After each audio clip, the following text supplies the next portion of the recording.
What's up guys, TechTitan here, and I am back again with a brand new video. So before I begin this video, as always, I want to thank you all so much for watching this one. If you haven't already subscribed to the channel, please go ahead and do so. I'll really greatly appreciate it.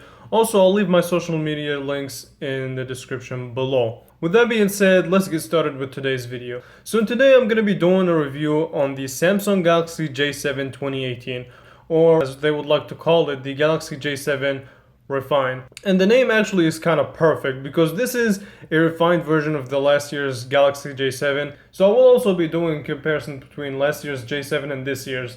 So let's start by talking about the design. So this design, like I said before, it is a refined version of the last year's J7. And the bezels stay the same. They're not really shrinking down, and it's not really using that 18:9 aspect ratio that kind of budget phones are making the move to. But I mean, it's still a decent. And also, one of the disappointing things I gotta say about it is that it is only 720p. But let me tell you this, I don't think any other company knows how to do panels like Samsung.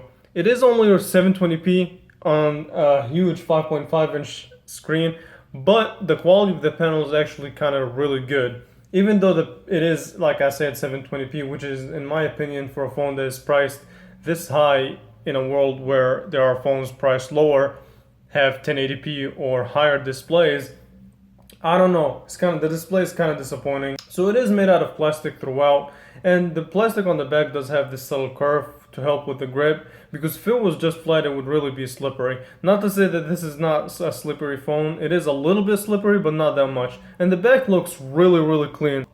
It's very minimalistic. You can only see the camera cutout, but other than that, and of course the labels and the Samsung logo, but other than that, it's a really clean back.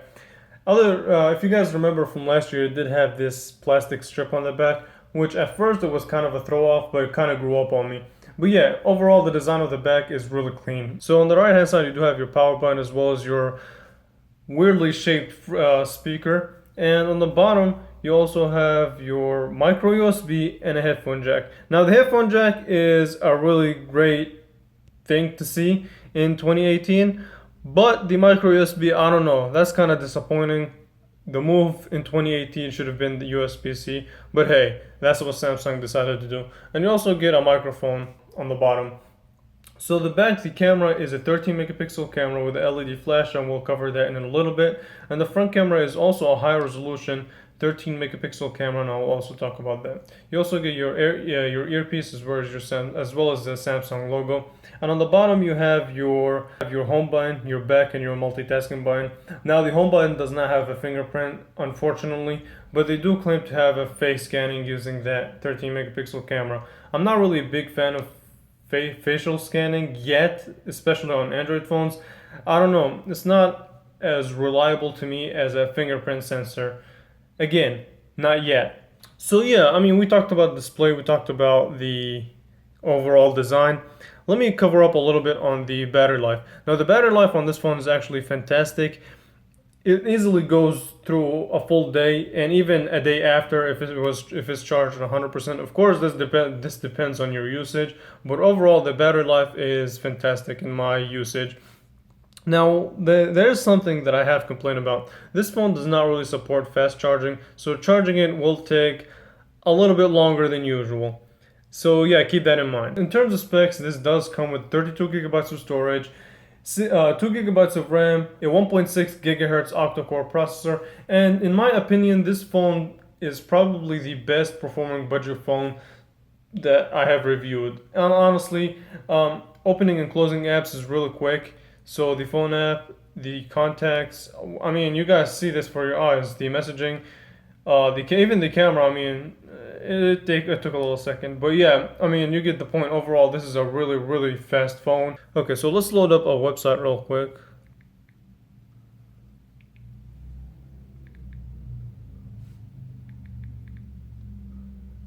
Alright.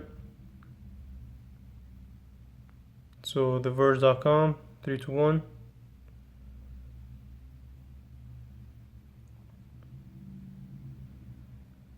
Okay, keep in mind that I am using my Wi-Fi. Okay. So scrolling, pinching the zoom and all that, I mean, it's really snappy. So for the everyday life, this phone performs like a champ and like it should be. Now, in terms of gaming, it's actually also pretty good. Not the best, you're gonna experience drop frames if you play heavy demanding games, but overall, it's a really good phone for gaming. In the budget world, of course. Now, let me talk about the camera and the picture quality. So, the camera interface, first of all.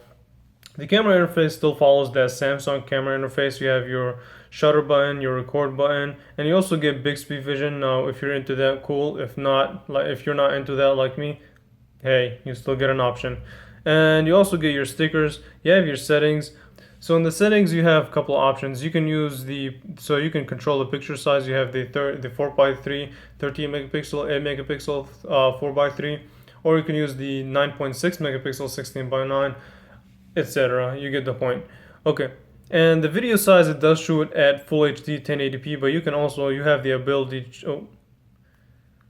so you also have the ability to change that in if you want it 1 by 1 1072 by 1072, if you wanted 720p, or you can even go all the way down to 480p. Not recommended, but hey, you get the option. And I mean, the settings is kind of packed, but not really. It doesn't really provide a pro mode, but hey, this is a budget camera. I don't think a pro mode would help it take spectacular images. And you can also have a full view or a shortened view. And this is your switch to the front facing camera. Now let's talk about the picture quality. So let's start with this picture of the sky. Now, dynamic range, this is really a test of dynamic range, and it's pretty decent, not really great. If you zoom in on the billboard, you can see that it's kind of dark and it doesn't really show very good detail. But I mean, hey, that's expected for a budget phone. Now, in this next picture, I was really trying to test sharpness, and it's decently sharp. It's not the best. It does tend to favor sharpness, so it's really decent. And this is basically kind of I don't know, I want to test it in low light. And it does have little grain, but overall it's pretty decent. So the camera quality is a little bit better than last year's, but not by much. They did do a pretty decent job with the camera, and for everyday life, this is very usable. Okay, the front-facing camera is also pretty good. I'm not really a selfie person, but if you are into that type of stuff, one thing that I do want to recommend is that when you first open up the selfie camera, the beauty mode is turned on, and I really don't like it. It's very unnatural, and it does give you this soft look. Also, on my eyes, it does kind of look cartoony, so I would turn it off if you want to take selfies. Okay, so one other thing that I wanted to cover up is the speaker quality. So let's quickly watch a video, and I'll let you hear what the speaker sounds like. So the speaker is located right next to the power button, which is up here, and it's kind of easy to cover up if you hold your phone like this, but if you just hold it like something like this, then you should be fine. Okay, so it's as loud as it can go. 3, 2, 1.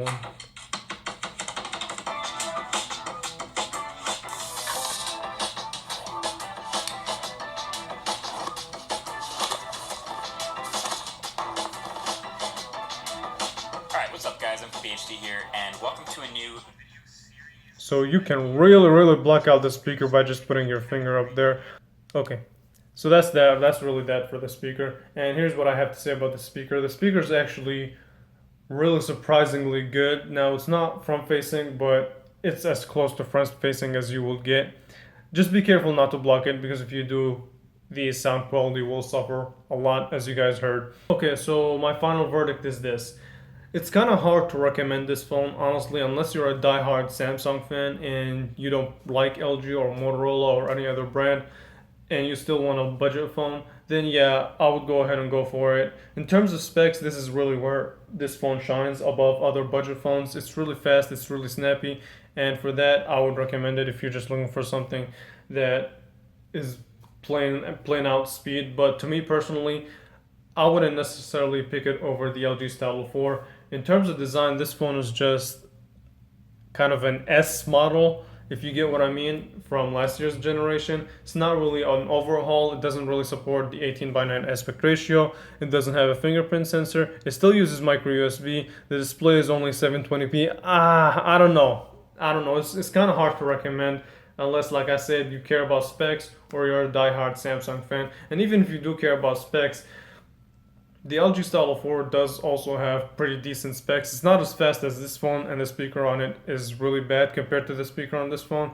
but overall as a package, as an experience, that 18:9 aspect ratio display has really grown on me, and I really would love to see it on other phones, especially from a manufacturer like Samsung. I think they would have been able to pull it off. I'm not sure why they didn't.